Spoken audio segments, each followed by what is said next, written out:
about your style of writing being kind of co-opted and used over and over. Because Please Kill Me, to me, is one of the first real music oral histories, and now every time you turn around, there's a 5-year, 10-year, 15-year oral history about something. I was saying to Jonathan Jonathan with me, drove with me from New York because I don't fly. I want to love. I just said it. We were getting by, but we were at Shake, Rattle, and Read, that bookstore by the Green Mill, today.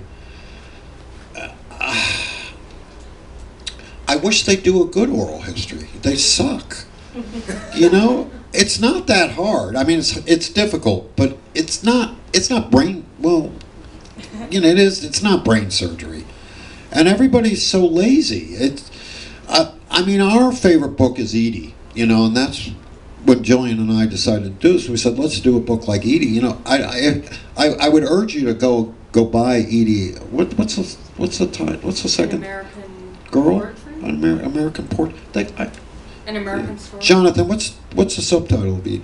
Edie's by Gene Stein and George Plimpton, and Gene Stein's was really the woman who invented what we call the narrative oral history, where the oral history reads like a novel, which I think Please Kill Me does, you know, but I don't think.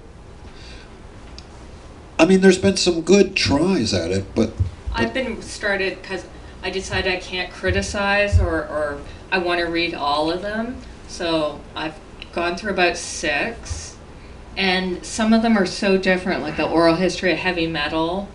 It's not like a narrative. It's kind of broken up into periods and stuff, but it's very good.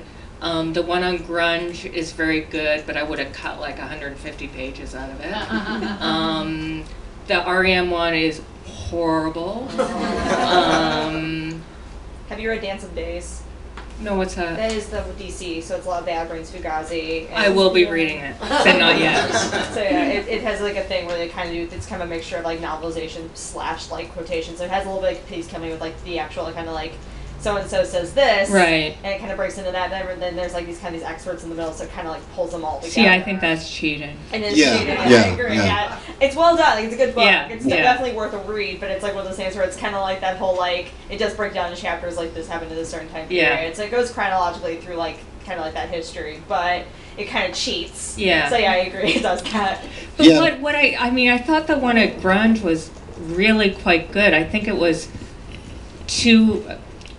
I think one of the things I said to Legs when we first started doing Please Kill Me was like, but I'm gonna get it all mixed up who the bassist and the guitar player is. I don't know that shit. And you were like, who cares? What I think what to answer your question is the thing about an oral history is that it's like a house of cards. If the moment you break the form, the whole thing will fall apart. So you have to sustain it through the entire book, and you can't cheat at all.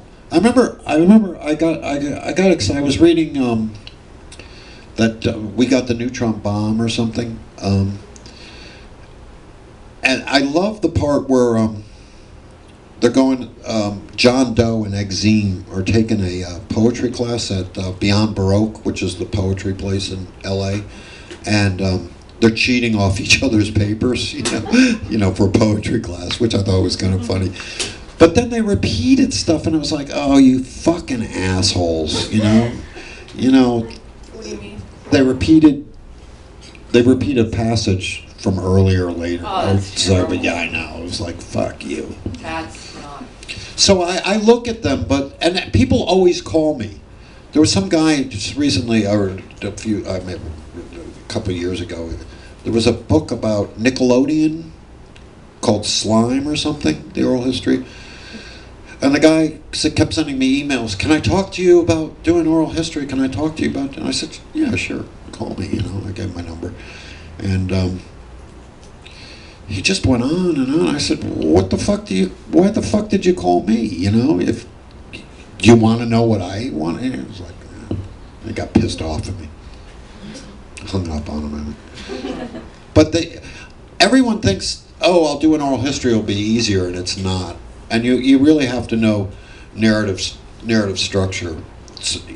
And there really has to be two people. Yeah, I think. Two pairs of eyes, because there'll be Not always, but I mean it's better. there'll be days when I go, okay, this is perfect. I've got it. I absolutely got it. You know this, and I'll send it to. I'll email it to Gillian, and she'll send it back the next day, and I'll be like, what about this? You know, and I'll go, fuck you, fucking cunt. You know, you fucking bitch. No, it's more like he'll send me something and I'll go read it, and then I'll read it the next day, and then, well, what'd you think? And I'll go, it was okay. It's a good start. And he gets really mad. Well, But it's like a layering process. Okay, I'll tell you why she pisses me off. I just sent her the David Crosby and Peter Fonda and Roger McGuinn taking acid with the Beatles, and she goes, oh, it was okay. I know that story. It kind of bored me. I thought, you bitch. I'll get you for that. I'll make you pay. Sure. So when I first read Please Kill Me, I was about like 13 or 14.